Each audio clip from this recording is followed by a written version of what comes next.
Bismillahirrahmanirrahim. Alhamdulillah, salatu wassalamu ala rasulillah wa alihi wa sahbihi wa man walah, wa la hawla wa la quwwata illa billah, wa ba'd.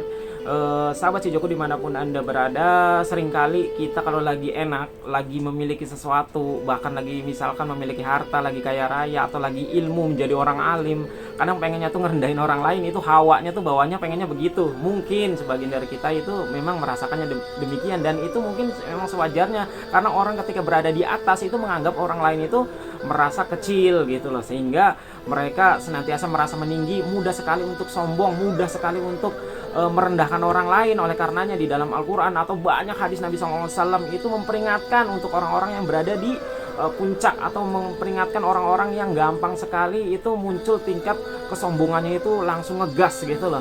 Oleh karenanya salah satunya itu ketika kita berada di atas, ketika kita memiliki sesuatu dan orang lain nggak punya, dan terkadang orang lain pun butuh dengan kita, akhirnya mereka meminta-minta.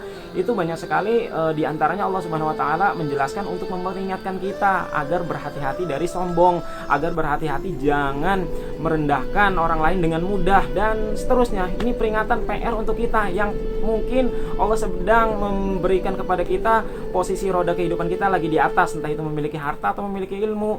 Allah itu memperingatkan kita agar berhati-hati terhadap sikap ini. Di antaranya ketika ada orang lain yang butuh kita, entah itu butuh harta, meminta, atau butuh pertanyaan dan sebagainya. Intinya orang-orang yang membutuhkan kita dengan cara meminta-minta apapun yang kita miliki gitu loh. Di sini Allah Subhanahu Wa Taala berfirman, qaulun ma'rufun wa maghfiratun khairun min shadaqatin yatba'uha adza. Jadi di sini Allah Subhanahu wa taala memperingatkan kita agar kita itu berkata yang baik, berkata yang lemah lembut, dan memberi maaf itu lebih baik daripada kita mengasihkan sesuatu kepada orang lain tapi diiringi dengan menyakitkan gitu. Dengan sesuatu yang menyakiti orang yang kita kasih. Itu lebih baik kita itu mengucapkan yang lemah lembut atau maaf gitu. Misalkan ada yang minta-minta, ya kita maaf. Misalkan kita tidak bisa memberi kepadanya sesuatu yang dia butuhkan gitu loh. Atau berkata yang baik. Jadi jangan sampai kita udah ngasih sedekah, ngasih uang, ngasih ilmu, ngasih jawaban, tapi diiringi hal-hal yang menyakiti. Contohnya banyak sekali nih, misalkan ada pengemis atau apa, kita ngasih sih ngasih, tapi suka sekali diiringi masih muda, ini itu minta-minta, bukannya kerja nih 2.000, itu menyakiti gitu loh. Lebih baik ya kalau nggak mau ngasih ya udah maaf aja gitu loh, udah maaf deh. Atau kalaupun mau ngasih nasihat kepada orang yang minta-minta ini, yang masih misalkan masih muda, masih kuat tenaganya untuk bekerja, kasih nasihat yang baik, qaulun ma'ruf, perkataan yang baik, nasihati, mas masih muda, masih banyak pekerjaan, bukan mencela. Justru ini bisa menyakiti gitu loh.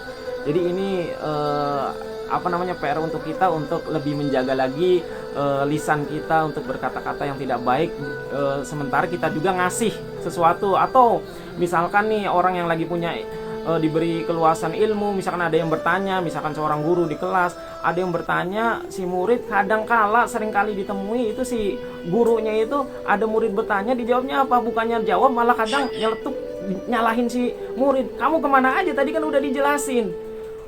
Nanya lagi, ini kan bikin sakit gitu. Walaupun mungkin pelajarannya sudah diterangkannya, ulangi lagi, atau katakan harap diperhatikan pelajaran yang tengah berlangsung, jangan langsung ngebentak atau langsung menyalahkan atau mempermalukan di dalam kelas ketika ada seorang yang bertanya, meminta suatu jawaban. Jadi berikanlah kalimat yang baik, atau kalaupun nggak mau jawab ya bilang aja dengan cara yang baik pula gitu lah. Apalagi Allah Subhanahu Wa Taala di ayat yang lain juga berfirman, wa ammasaila fala tanhar.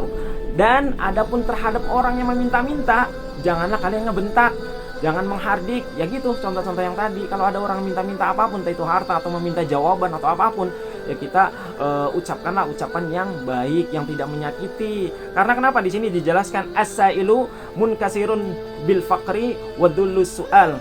Orang yang meminta-minta itu sedih karena kefakirannya. Jadi dia mah udah jelas fakir, udah miskin, dia itu merasa sedih gitu loh.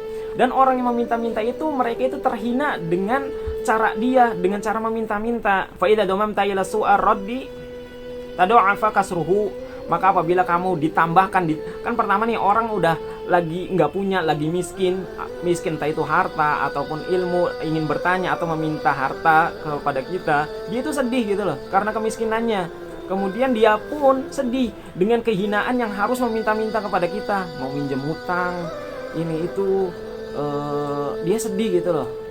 Lalu bilang ke kita, kemudian kita ditambahkan dengan cara kita menghardiknya, dengan cara ngebentak, bukan ngebentak lah, tapi dengan cara menyalahkan. Misalkan ada orang yang datang kepada kita mau minjem duit, kita kadang nggak ngasih, tapi kita malah mencelaknya gitu loh. Kamu bukannya hemat malah boros, makanya jadinya butuh duit gitu, malah minjem nggak ngasih, itu lebih parah lagi. Atau kita ngasih pinjaman tapi dengan kalimat-kalimat yang menyakiti gitu loh. Makanya jadi orang jangan gini, itu kan nyakitin. Alangkah baiknya kita dengan kalimat yang baik apabila kita mau menasehatinya, ataupun kita misalkan tidak memberikannya, ya kita tolak dengan cara yang baik. Nah, kalau kita nambahin nih dengan kalimat yang gak baik ini, tado'afa kasruhu, maka kesedihannya itu semakin menjadi-jadi, semakin double gitu loh. Udah mah miskin, udah mah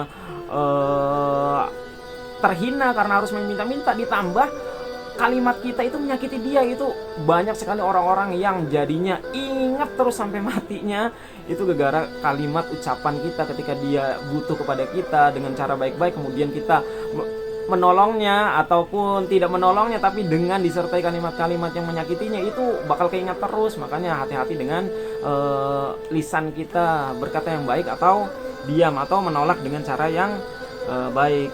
Fa in lam tuhsin ilaihi bibadli, apabila tidak memberikan sesuatu dengan cara yang baik, fala aqallu min husnir rad, maka minimalnya itu ya tolaklah dengan cara yang baik pula gitu. Jadi itulah, mudah-mudahan bermanfaat. Barakallahu fikum. Assalamualaikum.